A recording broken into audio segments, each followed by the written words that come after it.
इन अल्हम्दुलिल्लाह वस्सलातु वस्सलामु अला रसूलिल्लाह अम्मा बाद। क़यामत की 18वीं निशानी ये है कि मसाजिद को गुज़रगाह बना लिया जाएगा, यानी वो मस्जिद का तक़द्दुस और एहतराम कायम नहीं रहेगा जो क़ुरून उला में होता था। सैयदना अब्दुल्लाह बिन मसऊद रज़ी अल्लाह ताला अन्हु बयान करते हैं, और इस रिवायत को इमाम अबू दाऊद तयालसी ने अपनी मुस्नद के अंदर रिवायत किया है। रसूल मुकर्रम सल्लल्लाहु अलैहि वसल्लम ने फरमाया, इन्ना मिन अशरातिस साआ अन तुत्तखज़ल मसाजिदु तुरुक़ा। क़यामत की निशानियों में से एक निशानी ये है कि मसाजिद को गुज़रगाह बना लिया जाएगा।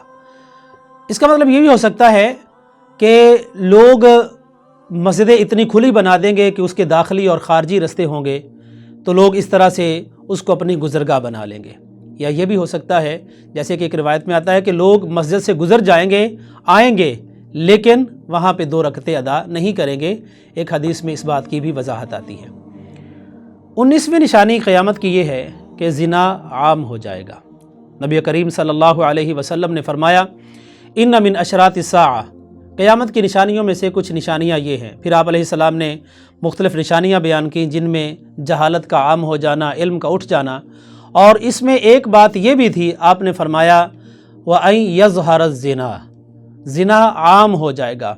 और आज ज़राए अबलाग के जो चीज़ें हैं, इन्होंने इस चीज़ को बहुत आसान बना दिया है।